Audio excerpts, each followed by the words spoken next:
Assalamualaikum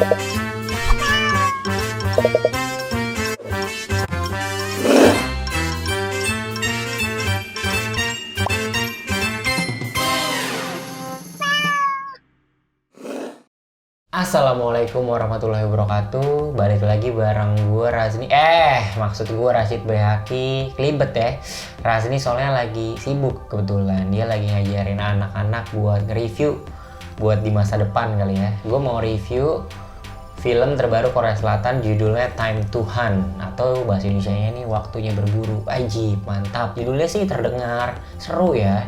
Nah, apakah filmnya benar-benar seru? Nah, itu dia yang kita omongin di sini. Jun Seok, seorang pemuda yang baru saja keluar penjara. Nah, setelah dia keluar, dia ngajak teman-temannya, 3 temennya, untuk merampok sebuah kasino. Bukan ngerampok bank nih, kasino. Terus Dono sama Indro juga ikutan.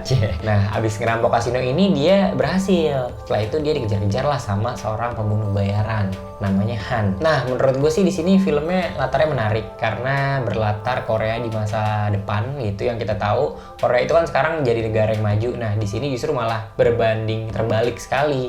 Di sini Korea jadi negara yang sulit karena ekonominya sedang mengalami krisis. Filmnya menggambarkan Korea yang sulit itu dengan orang-orang yang berpakaian lusuh, gedung-gedung atau rumah yang udah nggak ditinggali, tidak terawat dengan baik, terus karatan. Nah, itu di awal film tuh kelihatan tuh. Gambarnya juga menurut gue bagus. Dari pengambilan gambarnya dan juga warnanya sih di sini, tone warnanya itu lebih ke warna biru, dan di dalam ruangannya itu warnanya orange jingga gitu, dan itu kayak teal and orange kan warna sekarang banget ya, ya nggak sih? Nah, itu bisa membuat kita lebih merasakan dunia masa depan yang kelam sebenarnya, distopia gitulah. Mungkin yang gue tahu itu Choi Woo-sik, dia ini pemain Parasite kemarin, dia juga mainnya bagus. Selain tokoh utamanya nih yang bagus, tokoh utamanya tuh memerankannya, misalnya ada adegan-adegan yang lari-lari atau kayak dikejar-kejar itu pas tegang-tegang ya, intensnya itu dapet sih.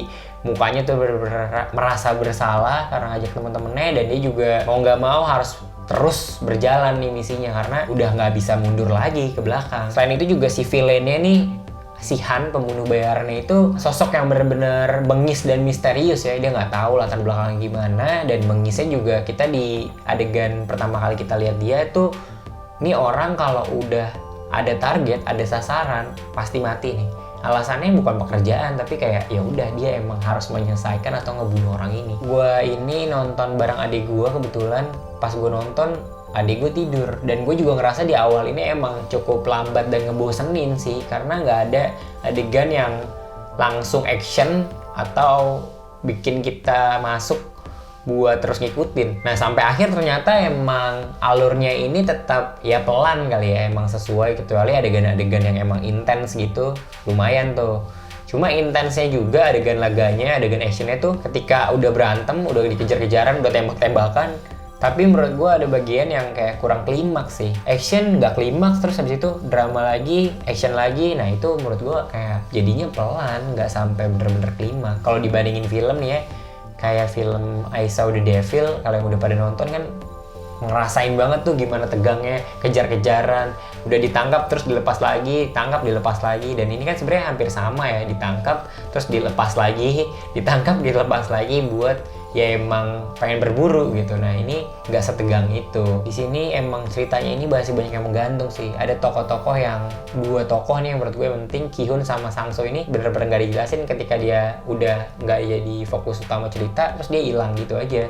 Nggak diceritain dia gimana sih setelah ini. Itu yang ngebikin mungkin 10 menit terakhir rasa bersalahnya si tokoh utama ini gitu, si Jun Seok ini, ngapain sih tokoh utamanya sih udah dapet apa yang dia pengen tapi ternyata nggak selesai nih, dia balik lagi. Dan ya itu ya yang bikin ini kayaknya bakal ada cerita lanjutannya sih. Film coming of age-nya lah, film anak mudanya gitu dari I Saw the Devil. Jadi emang nggak terlalu drama, nggak terlalu thriller juga, nggak terlalu action juga. Jadi mungkin serba nanggung sih. Nah, kalau adegan gue paling inget itu adegan si Jun Seok itu nelfon Sang-soo di sebuah bar. Terus pas dia nelfon ini ternyata Sang-soo HP-nya ini dipegang sama si Han dan duduk di bar itu. Dan itu buat gue lumayan tegang tuh, kayak dia pelan-pelan telepon sekali kok bergetar atau ada yang bersuara nih di ruangan itu. Ternyata beneran si Han. Terus ditelepon lagi, pembunuh bayar ngangkat.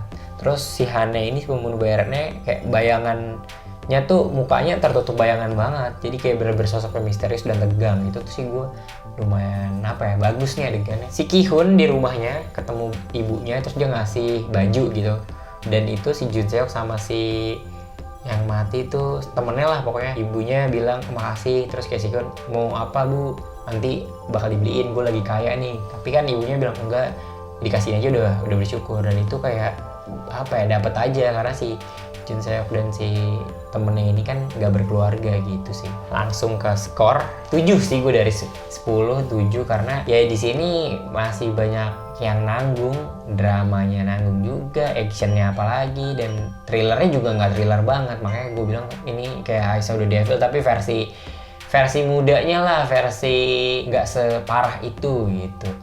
Cuma emang masih menarik sih karena ini latarnya mungkin latar Korea di masa yang akan datang gitu. Kita kan nggak tahu Korea ini bakal berjaya sampai kapan, dan Indonesia juga bisa nggak sih sampai kayak Korea. Itu jadi pertanyaan juga sih, apakah masa depan Indonesia bakal kayak gitu juga. Nah itu jadi menarik sebenarnya jadi latar ini. Pokoknya jangan lupa subscribe, komen, dan share ke semuanya, dan follow Instagram Sinekrip dan ikuti terus pokoknya.